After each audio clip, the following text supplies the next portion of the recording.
नमस्कार मित्रांनो, स्वागत आहे तुमचं कोकण सांगेच्या यूट्यूब चॅनलवर. तर आम्ही आलो आहे वांद्री या गावात. तर आज आहे ते शाहीर रामानंद उगले यांचा कार्यक्रम. हे बघा, फेमस रामानंद उगले. मित्रांनो, चिरंजीव ओंकार आणि चौका सिद्धी यांच्या आज लग्नाची पूजा आहे. त्या पूजेनिमित्त हा कार्यक्रम ठेवण्यात आला आहे. बघा,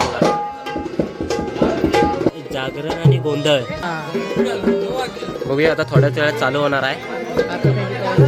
तयारी चालू आहे. बघा, शाहीर कुठे आहे पण. तर मित्रांनो, हा त्यांचा सुपुत्र रामानंद यांचा सुपुत्र. नाव काय त्याचं? नाव नाही माहिती आम्हाला. तर मित्रांनो, हा शाहिरांचा मुलगा आहे. यशराज नाव आहे त्याचं. तो आहे शुभम सावंत, ढोलकीपटू, उत्कृष्ट ढोलकीपटू. कोकणामध्ये शक्तितुऱ्यामध्ये नामवंत ढोलकीपटू शुभम सावंत.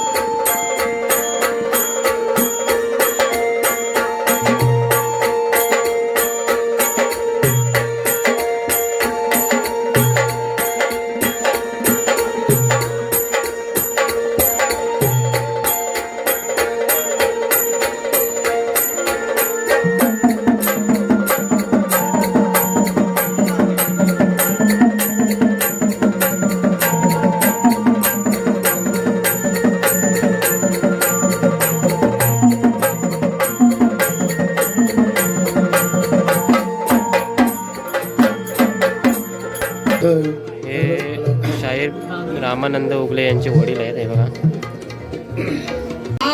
गुरुर विष्णू गुरुर्देव महेश्वरा गुरु साक्षात परब्रह्म तस्मै श्री गुरुवे नमः. सदा सर्वदा योग तुझा घडावा, तुझे कारणी देह माझा पळावा.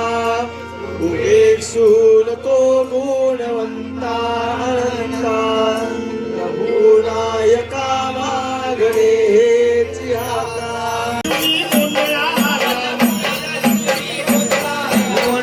समजून गोंधळा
सर्वांना सर्वप्रथम नमस्कार करते.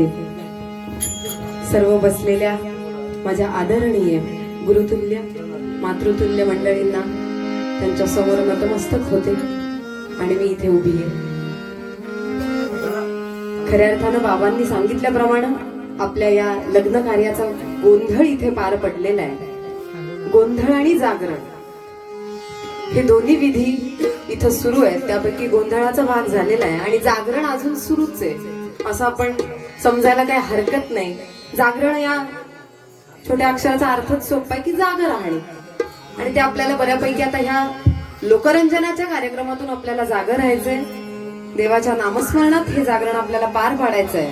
आणि आता आपल्या समोर बाबांनी सांगितल्याप्रमाणे लोकरंजनातून समाज प्रबोधन आणि ही महाराष्ट्र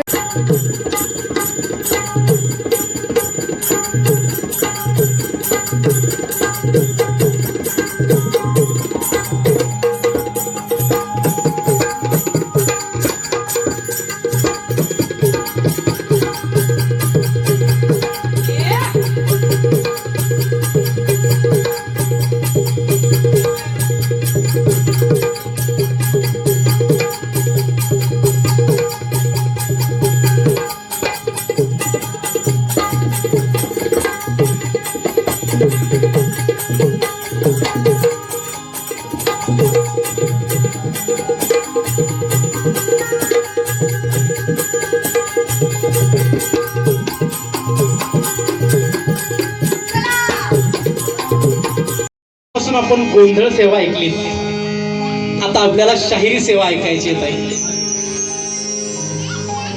आणि आता पहिल्या शाहिरीने सांगितलं की या शाहिरीमध्ये काय काय आपल्याला ऐकायचं आहे.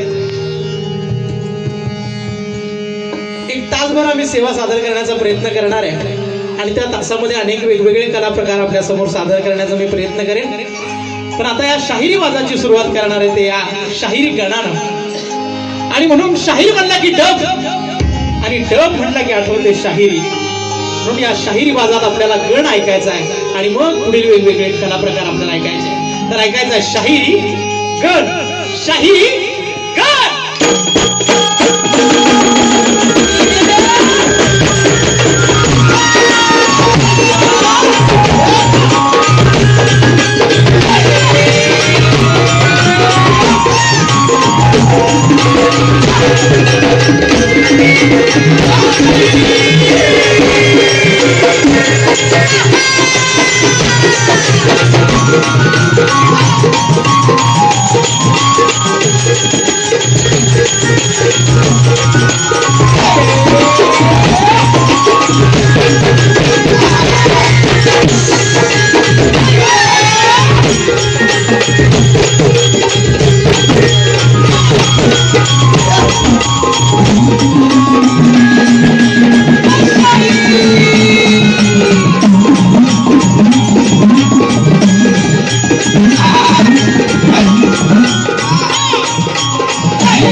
श्री गणेशा परंपरेशा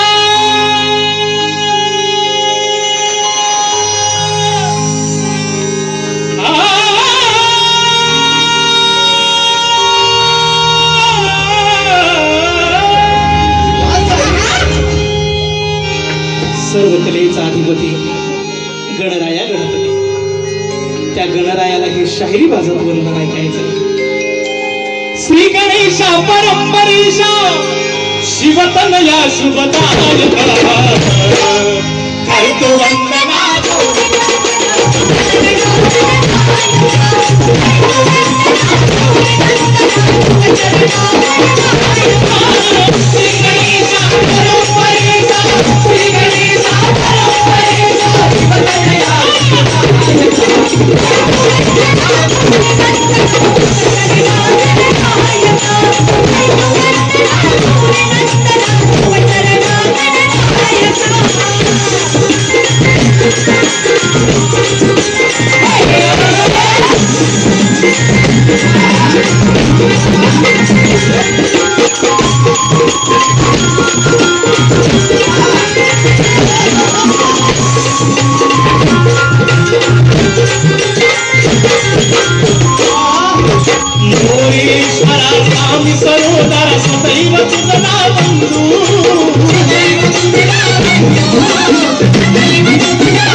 सभारंगणी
ऐकायचा आहे शाहिरी पोवाडा. ओम नमो जय श्री जगदंबे.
मराठी माणसाला पाय ठेवायला पौलभर मालकीची जागा शिल्लक नव्हती.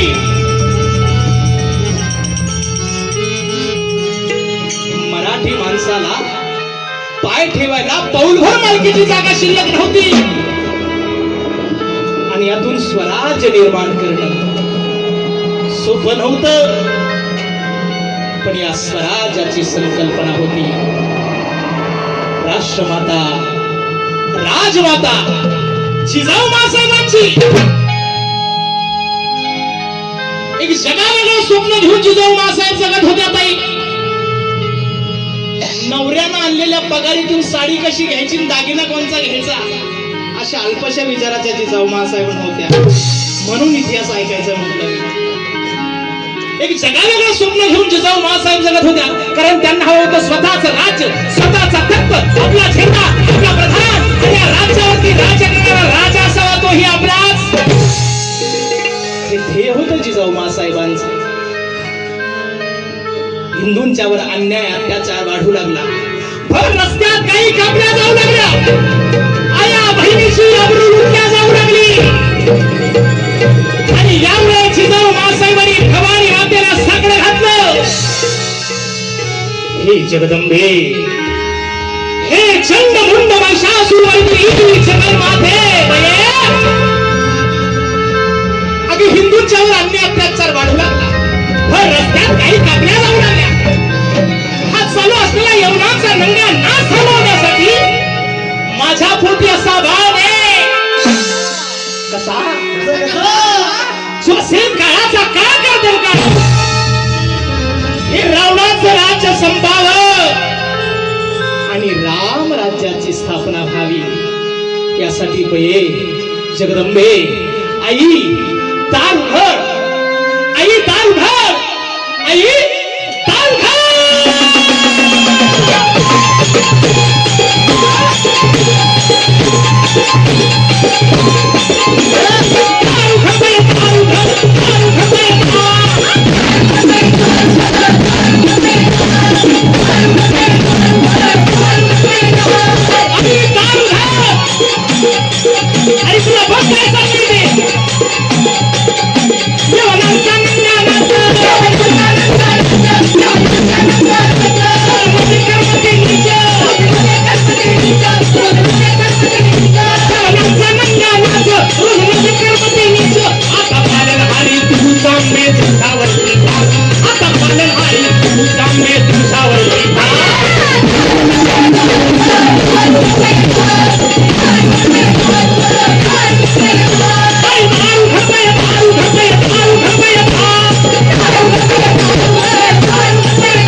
आणि जिजाऊ मासाहेबांना गर्भधारणा झाली. आणि असेच एक दिवशी जिजाऊ मासाहेब आणि शहाजीराजे यांच्यामध्ये संवाद झाला. दिवसामागून दिवस लोटले गेले, महिन्यांमागून महिने लोटले गेले आणि जिजाऊ मासाहेबांना गर्भधारणा झालेली आहे. आणि अशा वेळेला गर्भधारणा झाल्याच्या नंतर महिलांना डोहाळे लागतात. आणि डोहाळे लागल्याच्या नंतर काय खावंसं वाटतं, काय प्यावंसं वाटतं, हे डोहाळे महिलांचे. जिजाऊ मासाहेबांना सुद्धा डोहाळे लागले होते. शहाजी राजांनी विचारले, जिजाऊ तुला डोहाळे लागले असतील, तुला काय खावंसं वाटतंय, तुला काय प्यावंसं वाटतंय ते आम्हाला सांग, आम्ही तुझे डोहाळे पुरवू. ताई जिजाऊ मासाहेबांचे डोहाळे होते, आमच्या आताच्या बायाचे डोहाळे नाही. शाहीर होऊ दे एक नमुना जाता जाता. आता नमुना आहे का आताच्या बायाचे डोहाळे कसे असतात? अहो कवाट आंबट खाऊ वाटतया, आताच्या बायाचे डोहाळे. अहो कवाट आंबट खाऊ वाटतया, भाजक कमी समक्याच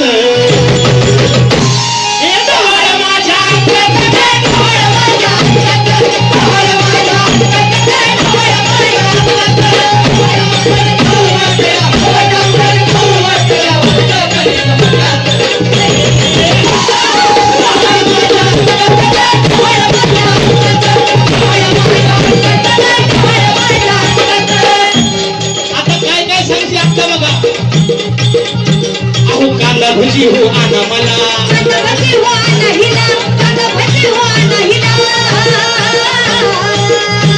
आणि बटाटा वडा आऊ बटाटा वडा आणा मला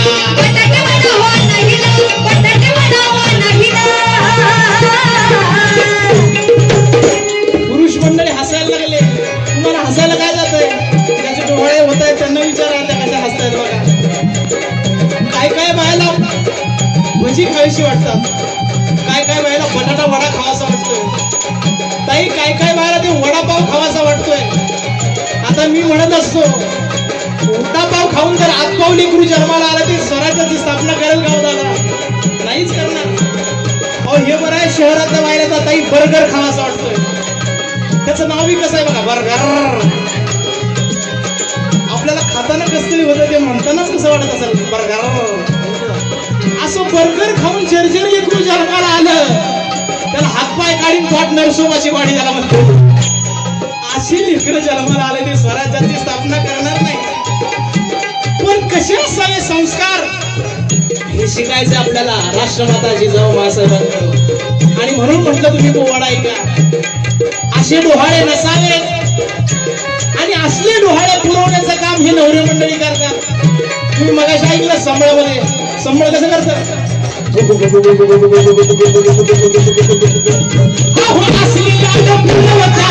असली लाड पुरवत्याची लाडकं नवरं बायकांचं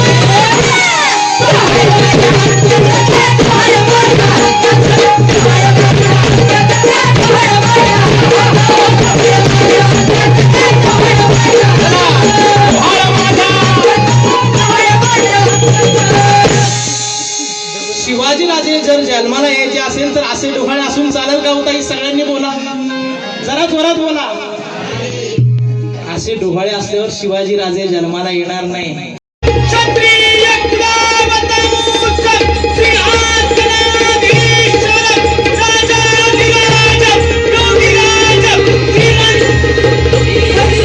सर्वांनी दोन्ही हात वरती करायचे दोन्ही आपापले दोन्ही हात वरती करायचे छत्रपती शिवाजी महाराज की छत्रपती शिवाजी महाराज की जय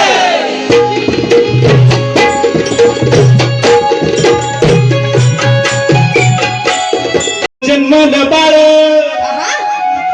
शिवनेरीवर जन्मल बाळ गोडा गोजीर उंच कपाळ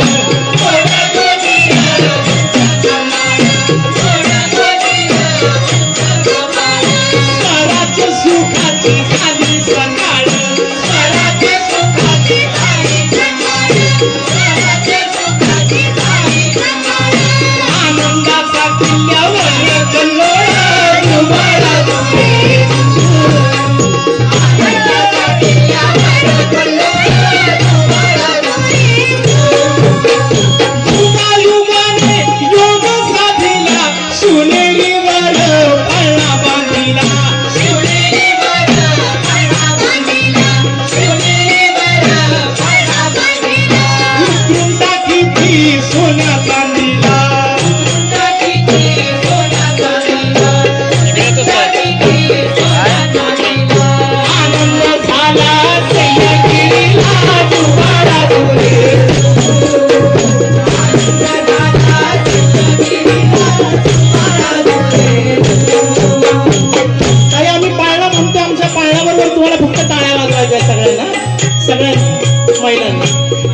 युगाने योग साधिला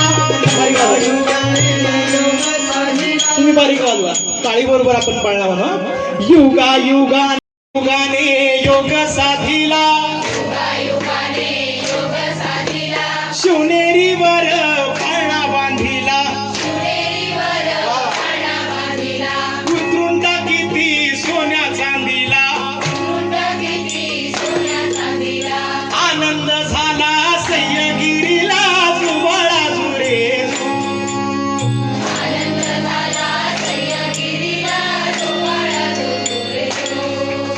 सोयीन झाली आई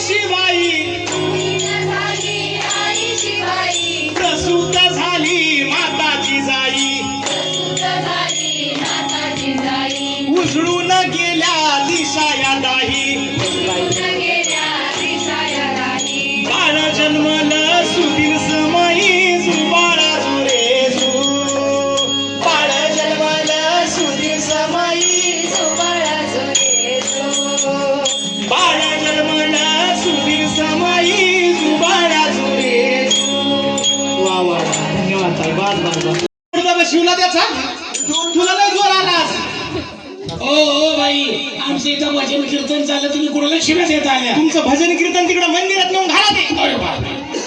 मला सांगा बाई आमच्या भजन कीर्तनाचा तुम्हाला काय त्रास व्हायला लागला काय त्रास व्हायला लागला म्हणजे तुमच्या भजन कीर्तनानं महानवरा मला घरात मारायला लागला. मी लोकांना म्हणते धावा धावा वाचवा वाचवा. या भजन कीर्तनाला लोकांना आवाज बी जाईना. मला सांगा बाई तुमच्या नवरा बायकोच्या भांडणामुळं आमचं भजन कीर्तन बंद पडतं. नेमकं तुला झालं तरी काय झालं काय हा? भाऊ मी म्हणते ना नग नग नग नग नगच मला. पण काय नको नवरा नको ग बाई मला दाता नको ग बाई. नवरा नको ग बाई मला दाता नको ग बाई. नवरा नको ग बाई मला दाता नको ग बाई. नवरा नको ग बाई मला दाता नको ग बाई. मला दाता नको ग बाई. नवरा नको ग बाई मला दाता नको ग बाई. मला सांगा बाई या वयात नवरा नको म्हणायला तुम्हाला झालं तरी काय आता ह्या वयात नवरा नको म्हणायला मी येडी का खुली त्याला कारण आहे ना भाऊ. रडू नको रडू नको रडू नको. त्या मच्छराला चकमा द्यायला लागली आणि इतक्या माणसाला गुलकंडी द्यायला लागली. मी म्हणतो आहे तशा ठिकाणी झोपले असते ना बिघडलं कुठं त्यातनं रंबी छाना नाही मला दाता नको ग बाई. नवरा नको ग बाई मला दाता नको ग बाई. नवरा नको ग बाई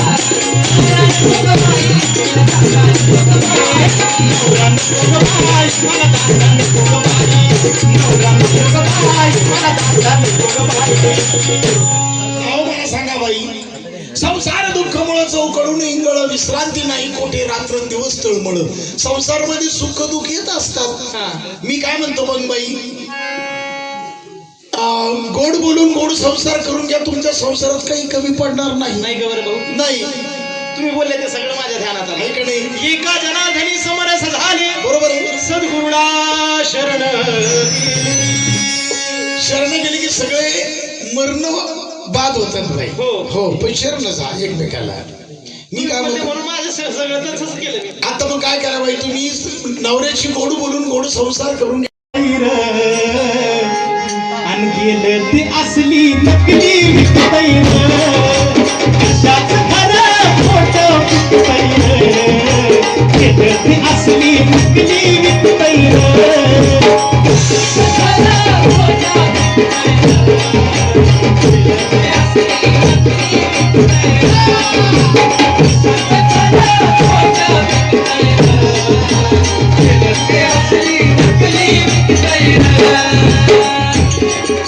बाजारात जर तुम्ही सोनं घ्यायला गेले